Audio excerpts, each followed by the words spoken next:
بسم اللہ الرحمن الرحیم۔ السلام علیکم عزیز طلباء و طالبات، میں جاوید اقبال جاوید شعبہ اردو سے مخاطب ہوں۔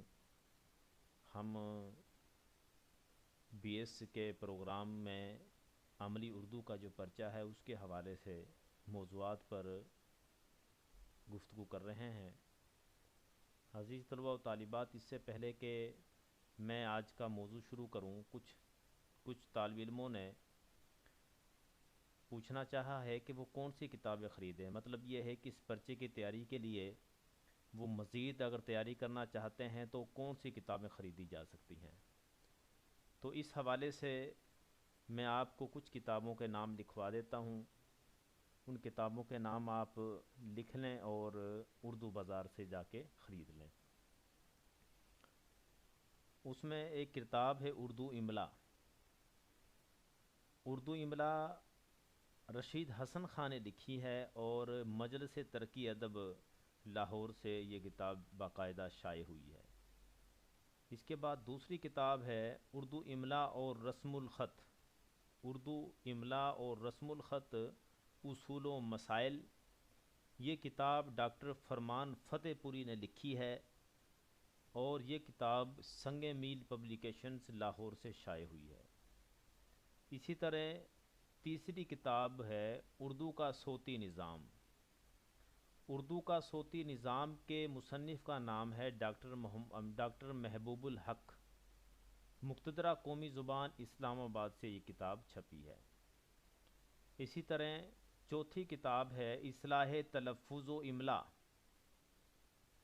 اصلاح تلفظ و املا کے مصنف کا نام ہے طالب ہاشمی اور یہ القمر انٹرپرائز لاہور سے شائع ہوئی ہے۔ ایک کتاب درست اردو۔ درست اردو کے مصنف عاصی ضیائی ہیں، ادارہ معارف اسلامی لاہور سے یہ کتاب چھپی ہے۔ اسی طرح دفتری اصطلاحات و محاورات کی لغت۔ دفتری اصطلاحات و محاورات کی لغت یہ مجلس زبان دفتری لاہور سے شائع ہوئی ہے۔ ایک کتاب ہے سرکاری خط کتابت اور یادداشتیں۔ سرکاری خط کتابت اور یادداشتیں، مصنف کا نام ہے محمد صدیق خان شبلی۔ مقتدرہ قومی زبان اسلام آباد سے یہ کتاب چھپی ہے۔ ایک کتاب ہے سرکاری خط کتابت و نیم سرکاری مراسلات۔ سرکاری خط کتابت و نیم سرکاری مراسلات، محمد اظہار الحق نے یہ کتاب تحریر کی ہے۔ مقتدرہ قومی زبان اردو اسلام آباد سے یہ کتاب شائع ہوئی ہے۔ اسی طرح ایک کتاب ہے مختصر اصطلاحات دفتری۔ مختصر اصطلاحات دفتری انگریزی اردو یہ مقتدرہ قومی زبان اسلام آباد نے شائع کی ہے۔ اسی طرح ایک کتاب ہے نگارستان۔ نگارستان کتاب کے مصنف کا نام ہے منصف خان صاحب۔ منصف خان صاحب لاہور مکتبہ جمال سے یہ کتاب انہوں نے شائع کی ہے۔ اسی طرح ایک کتاب ہے نئی اردو قواعد۔ عصمت جاوید صاحب نے یہ لکھی ہے۔ عصمت جاوید، اور یہ کتاب قومی کونسل برائے فروغ اردو زبان دہلی سے انڈیا سے چھپی ہے۔ یہ کوئی 10 سے 12 کتابیں تھیں جو میں نے آپ کو بتا دی ہیں۔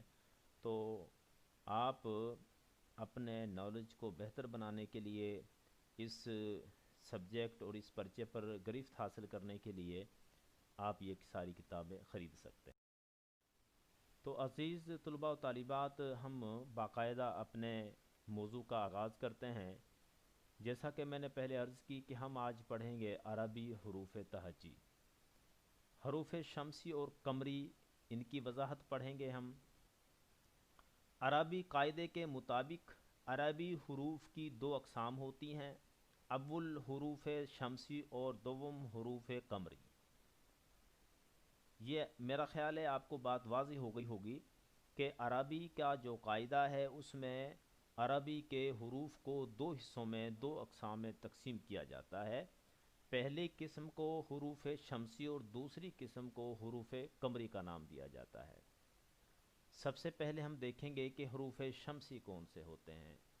عربی کے وہ حروف جن سے شروع ہونے والے الفاظ کے شروع میں الف لام لگایا جائے تو لام کی آواز نہیں نکالی جاتی۔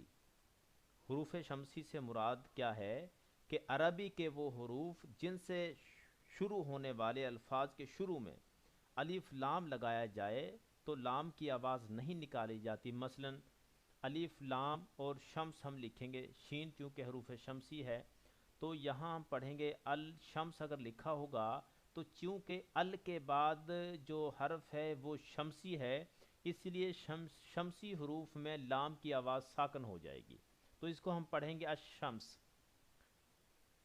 تو حروف شمسی کی کل جو تعداد ہے وہ 14 حروف پر مشتمل ہے جو درج ذیل ہے: تے، سے، دال، زال، رے، زے، سین، شین، صاد، ضاد، توئیں، زوئیں، لام، نون۔ یہ حروف شمسی ہیں۔ جیسا کہ ہم نے پہلے تعریف میں پڑھا کہ الف لام کے بعد اگر کوئی حرف کسی لفظ کوئی ہم لفظ تحریر کرتے ہیں اور اس میں الف لام کے بعد ان 14 میں سے کوئی ایک حرف آ جائے گا تو پھر لام ساکن ہو جائے گا۔ مثال کے طور پہ عبد الرحمن، اب الف لام جو آ گیا ہے، الف لام کے بعد چونکہ رے ہے اور رے حروف شمسی ہے تو اس لیے ہم اس کو پڑھیں گے عبد الرحمن۔ عبد الرحمن نہیں پڑھا جائے گا، عبد الرحمن پڑھا جائے گا۔ اسی طرح دوسرا لفظ دیکھیں آپ، عبد السلام۔ عبد السلام جو نام ہے، اب چونکہ الف لام یہ ایک لفظ ہے، نام ہے، اس کے بعد سین کا تعلق حروف شمسی کے ساتھ ہے، اس لیے ہم اسے عبد السلام پڑھیں گے۔ اسی طرح یہ دیکھنے میں عبد السلام ہے لیکن عبد السلام پڑھیں گے۔ اس کے بعد آپ دیکھتے ہیں کہ عبد الستار پڑھا جائے گا، اس کو عبد الستار، چونکہ الف لام کے بعد جو سین ہے اس کا تعلق بھی حروف شمسی کے ساتھ ہے۔ اس کے ساتھ شمس الرحمن۔ شمس الرحمن کیوں پڑھیں گے؟ چونکہ الف لام کے بعد رے ہے تو شمس الرحمن نہیں، شمس الرحمن پڑھیں گے۔ اس کے بعد ضیاء الرحمن۔ اب ضیاء الرحمن ہے دیکھنے میں، لیکن یہ اصول عربی زبان کا کہ اگر کوئی حرف شمسی آ جاتا ہے اور اس سے پہلے الف لام لکھا ہو تو پھر الف لام کی آواز ساکن ہو جائے گی۔ اسی طرح وحید الزمان، یہ وحید الزمان نہیں ہے لفظ، یہ ہے وحید الزمان۔ الف لام کے بعد چونکہ زے آ گیا ہے اور زے کا تعلق حروف شمسی کے ساتھ ہے۔ تو عزیز طلباء و طالبات، یہ بہت آسان ہے، کوئی مشکل نہیں ہے۔ سب سے پہلے آپ حروف شمسی کو سمجھیں گے کہ حروف شمسی کون سے ہوتے ہیں، آپ پھر بتائیں گے کہ عربی کے وہ حروف جن سے شروع ہونے والے الفاظ کے شروع میں الف لام لگایا جائے۔ ایسے الفاظ، ایسے حروف جن سے پہلے الف لام لگایا جائے اور ان کی تعداد 14 ہیں، یہاں لکھی ہوئی ہے، تو وہ حروف شمسی کہلائیں گے۔ یاد رکھیں، حروف شمسی سے پہلے الف لام اگر آئے تو لام ساکن ہو جائے گا، لام کی آواز نمایاں نہیں ہوگی۔ اسی طرح اس حروف قمری۔ حروف قمری عربی کے وہ حروف جن سے شروع ہونے والے الفاظ کے شروع میں الف لام لگایا جائے تو لام کی آواز بولی جاتی ہے۔ مثلا القمر، یہاں الف لام لکھا ہوا ہے، کاف اس کے بعد ہے، کاف کا تعلق چونکہ قمری کے ساتھ ہے اس لیے القمر کہا جائے گا۔ تو ہم نے پڑھا تھا کہ جو حروف شمسی ہیں ان میں اگر الف لام کے بعد جو 14 حروف شمسی پڑھے تھے ان میں سے کوئی ایک آ جائے تو پھر ہم نے لام کی آواز ساکن کر دینی تھی، لام کی آواز نہیں نکالنی تھی۔ تو حروف قمری کی تعداد 13 ہے جو درج ذیل ہے: بے، جیم، ہے، کھے، عین، غین، فے، کاف، کاف، میم، واو، ہے، چھوٹی یہ حروف قمری ہیں۔ فرق واضح ہو گیا ہوگا کہ ایسے حروف جن سے پہلے الف لام آئے اور لام کی آواز نکالی جائے حروف شمسی کہلاتے ہیں، ایسے حروف جن سے پہلے الف لام آئے اور لام کی آواز نکالی جائے وہ قمری اور نہ نکالی جائے وہ شمسی۔ اس کے ساتھ آپ دیکھیں گے مثال عبد الکریم۔ عبد الکریم کیونکہ الف لام کے بعد کاف ہے اور کاف کا تعلق حروف قمری کے ساتھ ہے تو اس لیے عبد الکریم اس کے بعد آپ دیکھیں گے عبد الباسط. عبد الباسط چونکہ عبد الباسط میں الف لام کے بعد بے ہے اور بے کا تعلق حروف قمری کے ساتھ ہے. اس کے ساتھ بعد آپ دیکھیں گے القمر. کاف کا تعلق چونکہ حروف قمری کے ساتھ ہے اسی لیے القمر پڑھا جائے گا. عبد الباری. اب ال کے ساتھ بے ہے، بے کا تعلق قمری کے ساتھ ہے، عبد الباری پڑھا جائے گا. یا قرۃ العین حیدر. اب چونکہ العین تو یہ دیکھیں قرۃ عین حیدر. اس کے بعد آپ دیکھیں گے عبد الغفور الف لام. قرۃ العین، اس میں قرۃ العین جو نام ہم نے پڑھا اس میں چونکہ عین کا تعلق کاف قمری کے ساتھ اس لیے قرۃ العین حیدر پڑھا جائے گا. عبد الغفور الف لام کے بعد غین، غین کا تعلق چونکہ قمری کے ساتھ ہے، یہ اوپر جو حروف دیے گئے ان کے ساتھ اس لیے عبد الغفور، اور اس کے بعد عبد الخالق. اس کے بعد ہم دیکھیں گے کہ حروف منقوط کیا ہوتے ہیں. وہ حروف جن پر نقطہ ہو حروف منقوط کہلاتے ہیں. بہت ہی آسان ہے، سادہ سا ہے. حروف منقوط وہ حروف جن پر نقطہ ہو حروف منقوط کہلاتے ہیں. جیسے بے، تے، پے، سے، جیم، چے، کھے، زال، زے، سے، شین، زواد، زوئیں، غین، فے، کاف، نون. یہ وہ حروف ہیں جن پر نقطے ہیں. اس کے بعد ہم دیکھتے ہیں غیر منقوط حروف. غیر منقوط حروف جن پر نقطہ نہ ہو غیر منقوط حروف کہلاتے ہیں.